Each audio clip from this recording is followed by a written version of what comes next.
ಅನಿರೀಕ್ಷಿತ ಇಂದಿರಾ ಕ್ಯಾಂಟೀನ್ ಯೋಜನೆಗೆ ಮತ್ತೊಂದು ಅಡ್ಡಿ ಈಗ ಎದುರಾಗಿದೆ. ಇಂದಿರಾ ಕ್ಯಾಂಟೀನ್ ವಿರುದ್ಧ ಲೋಕಾಯುಕ್ತ ಹಾಗೆ ಎಸಿಬಿ ಮೆಟ್ಟಿಲೇರಿದೆ ಬಿಜೆಪಿ.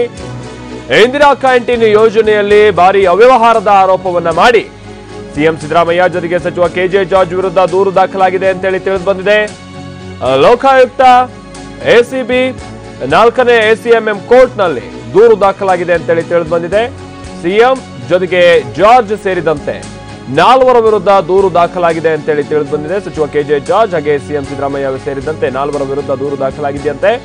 ದೂರನ್ನ ಸದ್ಯ ದಾಖಲಿಸಿರೋದು ಬಿಜೆಪಿ ನಗರ ವಕ್ತಾರ ಎನ್.ಆರ್. ರಮೇಶ್.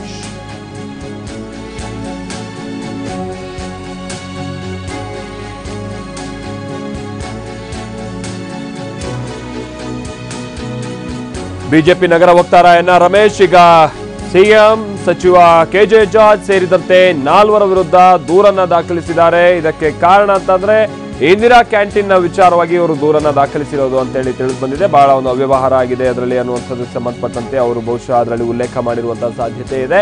ಈ ಮುಖಾಂತರವಾಗಿ ಏನಾದರೂ ಕೋರ್ಟ್ ನಂತರದ ದಿನಗಳಲ್ಲಿ ವಿಚಾರಣಾ ಹಂತದ ಸಂದರ್ಭದಲ್ಲಿ ಏನಾದ್ರು ಮತ್ತೆ ತಡೆ ನೀಡಿದ್ರು ಕೂಡ ಆಶ್ಚರ್ಯ ಇಲ್ಲ. ಈ ರೀತಿಯಂತಹ ಒಂದು ಬಹುನಿರೀಕ್ಷಿತ ಯೋಜನೆಗೆ ಕಾರಣ ಅಂತಂದ್ರೆ 4ನೇ ಎಸಿಎಂಎಂ ಕೋರ್ಟ್ನ ಮೆಟ್ಟಿಲು ಕೂಡ ಏರಿದ್ದಾರೆ ಅಂತ ಹೇಳಿ ತಿಳಿದು ಬಂದಿದೆ. ಕೋರ್ಟ್ನಲ್ಲೂ ಕೂಡ ದೂರನ್ನ ದಾಖಲಿಸಿದ್ದಾರೆ ಅಂತ ಹೇಳಿ.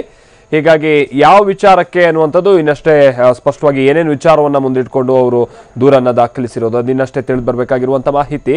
ಹಾಗೆ ಮತ್ತೊಂದು ವಿಚಾರ ಅಂತಂದ್ರೆ ಇದೊಂದು ರೀತಿ ಬಹುನಿರೀಕ್ಷಿತವಾದಂತಹ ಯೋಜನೆ ಆಗಿತ್ತು. ಇಂದಿರಾ ಕ್ಯಾಂಟೀನ್ಗೆ ಹೆಸರಿಡುವಂತ ವಿಚಾರದಲ್ಲೇ ಬಹಳಷ್ಟು ದಿನಗಳ ಕಾಲ ಕಾಲಹರಣ ಆಯಿತು. ಆ ನಂತರದಲ್ಲಿ ಈಗ ನಗರದಲ್ಲಿ 198 ವಾರ್ಡಲ್ಲೂ 198 ನಮ್ಮ ಇಂದಿರಾ ಕ್ಯಾಂಟೀನ್ ಅನ್ನು ತೆಗೆಯೋದಕ್ಕೆ ಅಥವಾ ಓಪನ್ ಮಾಡೋದಕ್ಕೆ ಹೊರಟಿರುವಂತಹ ಹಿನ್ನೆಲೆಯಲ್ಲಿ ಜಾಗ ಹುಡ್ಕೋದಕ್ಕೂ ಕೂಡ ಬಹಳಷ್ಟು ಸಂದರ್ಭ ತೆಗೆದುಕೊಳ್ತು. ಅದೆಲ್ಲವನ್ನು ಮೀರಿ ಈಗ ಏನೋ ಒಂದು ಕಡೆ ಶೀಘ್ರದಲ್ಲೇ ಜಾರಿಗೆ ಬರಬಹುದು ಅನ್ನುವಂಥ ನಿಟ್ಟಿನಲ್ಲಿ ಏನು ಕೆಲಸ ನಡೀತಾ ಇದೆ. ಆದರೆ ಆ ಮಧ್ಯ ಈಗ ಮತ್ತೆ ಬಿಜೆಪಿ ಇದಕ್ಕೆ ಸಂಬಂಧಪಟ್ಟಂತೆ ದೂರು ಕೊಟ್ಟಿದೆ ಅಂತ ಹೇಳಿ ತಿಳಿದು ಬಂದಿದೆ. ಇಂದಿರಾ ಕ್ಯಾಂಟೀನ್ನ ವಿರುದ್ಧವಾಗಿ ಈಗ ಎನ್.ಆರ್. ರಮೇಶ್ ದೂರನ್ನ ದಾಖಲಿಸಿರೋದು ಅಂತೇಳಿ ತಿಳಿದು ಬಂದಿದೆ.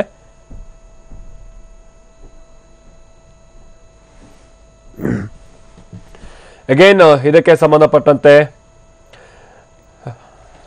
ಬಿಬಿಎಂಪಿಯಲ್ಲೂ ಕೂಡ ಒಂದು ರೀತಿ ಕೆಸರ ಚಾಟ ಮೊನ್ನೆಯಿಂದನೂ ಕೂಡ ನಡೀತಾ ಇದೆ. ಹಾಗೆ ಈ ದೂರು ಕೊಡುವಂತಹ ಸಂದರ್ಭದಲ್ಲಿ ಆ ನಂತರದಲ್ಲಿ ಎನ್.ಆರ್. ರಮೇಶ್ ಏನು ಸುದ್ದಿಗೋಷ್ಠಿಯನ್ನು ಕೂಡ ಇವತ್ತು ಕರೆದು ಯಾವ್ಯಾವ ವಿಚಾರವಾಗಿ ನಾನು ದೂರು ಕೊಟ್ಟಿದ್ದೀನಿ ಅನ್ನುವಂಥದ್ದನ್ನು ಹೇಳಿದ್ದಾರೆ. ಅದಕ್ಕೆ ಸಂಬಂಧಪಟ್ಟಂತೆ ಎನ್.ಆರ್. ರಮೇಶ್ ಏನು ಹೇಳಿದ್ದಾರೆ ಅನ್ನುವಂಥದ್ದನ್ನು ನೋಡೋಣ. ಜೊತೆಗೆ ಪಾಲಿಕೆಯ ಮೇಯರ್ ಪದ್ಮಾವತಿ ಅವರು ಕೂಡ ಇದಕ್ಕೆ ಸಂಬಂಧಪಟ್ಟಂತೆ ರಿಯಾಕ್ಟ್ ಮಾಡಿದ್ದಾರೆ. ಏನು ಹೇಳಿದರೆ ಕೇಳೋಣ ಬನ್ನಿ. ಸಿದ್ದರಾಮಯ್ಯ ಅವರ ನೇತೃತ್ವದ ರಾಜ್ಯದಲ್ಲಿ ಆಡಳಿತ ನಡೆಸ್ತಾ ಇರ್ತಕ್ಕಂಥ ಕಾಂಗ್ರೆಸ್ ಸರ್ಕಾರ ಈಗ ಇಂದಿರಾ ಕ್ಯಾಂಟೀನ್ ಅನ್ನೋ ಯೋಜನೆ ಹೆಸರಿನಲ್ಲಿ ಸುಮಾರು 65 ಕೋಟಿ ರೂಪಾಯಿಗಳನ್ನು ನೇರವಾಗಿ ಎಲ್ಲರಿಗೂ ಕಣ್ಣಿಗೆ ರಾಚೋ ರೀತಿಯಲ್ಲಿ ಇವತ್ತು ಅಗಲಧಾರಣೆ ಮಾಡೋಕ್ಕೆ ಹೊರಟಿದೆ. ಕೇವಲ 95,000 ರೂಪಾಯಿಯಲ್ಲಿ 1 ಚದರ ಕಟ್ಟಡ ನಿರ್ಮಾಣ ಮಾಡಬಹುದಾದಂಥ ಪ್ರೀಕ್ಯಾಸ್ಟ್ ಟೆಕ್ನಾಲಜಿಯ ವಿಧಾನದಲ್ಲಿ ಇವತ್ತು ಪ್ರತಿಯೊಂದು ಚದರಕ್ಕೆ 2,90,000 ರೂಪಾಯಿಗಳನ್ನು ಖರ್ಚು ಮಾಡೋಕ್ಕೆ ಹೊರಟಿರುವಂಥದ್ದು ಎಲ್ಲ ಒಂದು ಕಡೆ ಈ ಸರ್ಕಾರ ಲೂಟಿಗಿಳಿದಿರ್ತಕ್ಕಂಥದ್ದು ಸ್ಪಷ್ಟವಾಗಿ ಎದ್ದು ಕಾಣಿಸುವಂಥ ವಿಷಯ. ಅಮೃತಶಿಲೆಯಲ್ಲಿ ಕಟ್ಟಡ ನಿರ್ಮಾಣ ಮಾಡಿದ್ರು ಕೂಡ 2 ಲಕ್ಷ ರೂಪಾಯಿ ಕೂಡ ವೆಚ್ಚ ಆಗೋದಿಲ್ಲ. ಆದರೆ ಇವರು ಪ್ರೀಕ್ಯಾಸ್ಟ್ ಟೆಕ್ನಾಲಜಿನಲ್ಲಿ 2,90,000 ರೂಪಾಯಿ 1 ಚದರಕ್ಕೆ ಅನ್ನೋ ರೀತಿಯಲ್ಲಿ ಪ್ರತಿಯೊಂದು ಕ್ಯಾಂಟೀನ್ಗೆ 9 ಚದರ ವಿಸ್ತೀರ್ಣದ ಪ್ರತಿಯೊಂದು ಕ್ಯಾಂಟೀನ್ ನಿರ್ಮಾಣಕ್ಕೆ 28.5 ಲಕ್ಷ ರೂಪಾಯಿ ಖರ್ಚು ಮಾಡೋಕ್ಕೆ ಕೊಟ್ಟಿರುವಂಥದ್ದು ಎಲ್ಲ ಈ ದೇಶದ ಈ ನಾಡಿನ ದೊಡ್ಡ ದುರಂತಗಳಲ್ಲಿ ಒಂದು. ಈಗಾಗಲೇ ಮುಖ್ಯಮಂತ್ರಿಗಳ ವಿರುದ್ಧ ಲೋಕಾಯುಕ್ತದಲ್ಲಿ ದೂರು ದಾಖಲಾಗಿದೆ. ಎಸಿಬಿಯಲ್ಲಿ ದೂರು ದಾಖಲಾಗಿದೆ. ಎಲ್ಲದಕ್ಕಿಂತ 4ನೇ ಎಸಿಎಂಎಂ ನ್ಯಾಯಾಲಯದಲ್ಲಿ ಇವ್ರ ವಿರುದ್ಧ ಕ್ರಿಮಿನಲ್ IPC ಸೆಕ್ಷನ್ ಹಾಕಿ ಕ್ರಿಮಿನಲ್ ಪ್ರಕರಣಗಳು ದಾಖಲು ಮಾಡಿದ್ದಾರೆ. ನೋಡಿ, ಅವ್ರು ಮಾಡದೇ ಇರೋದನ್ನ ಕೈನಲ್ಲಿ ಆಗದೆ ಇರೋದನ್ನೆಲ್ಲ ಕುಣಿಯಕ್ಕೆ ಆಗದೆ ಇರೋನೆಲ್ಲ ಡೊಂಕು ಅಂದಂಗೆ ಅವ್ರು ಮಾಡೋಕ್ಕೆ ಆಗಿಲ್ಲ. 5 ವರ್ಷ ಅವ್ರು ಅಧಿಕಾರದಲ್ಲಿದ್ದರು. ಯಾವತ್ತೂ ಬಡವ್ರ ಪರವಾಗಿ ಒಂದು ಚಿಂತನೆ ಮಾಡಿಲ್ಲ. ಒಂದು ಬಡವ್ರ ಪರವಾಗಿ ಒಂದು BPL ಕಾರ್ಡ್ ಕೊಡುವಂಥದ್ದು, ಒಂದು BPL ಕಾರ್ಡ್ ಇರಲಿ, ಯಶಸ್ವಿನಿ ಇರಲಿ, ಯಾವುದು ಮಾಡೋಕ್ಕೆ ಅವ್ರ ಕೈನಲ್ಲಿ ಆಗಿಲ್ಲ. ಈಗ ಬಡವರ ಪರವಾಗಿ ನಾವು ಅನೇಕ ಕಾರ್ಯಕ್ರಮಗಳು ಮಾಡ್ತಾ ಇದ್ದೀವಿ. ಹಸುವಿಂದ ಪ್ರತಿಪಕ್ಷದವರು ಇದರ ಆರೋಪ ಮಾಡ್ತಾ ಇದ್ದಾರೆ. ಅದ್ರ ಬಗ್ಗೆ ನಾವು ಯೋಚನೆ ಮಾಡೋಕ್ಕೆ ಹೋಗಲ್ಲ.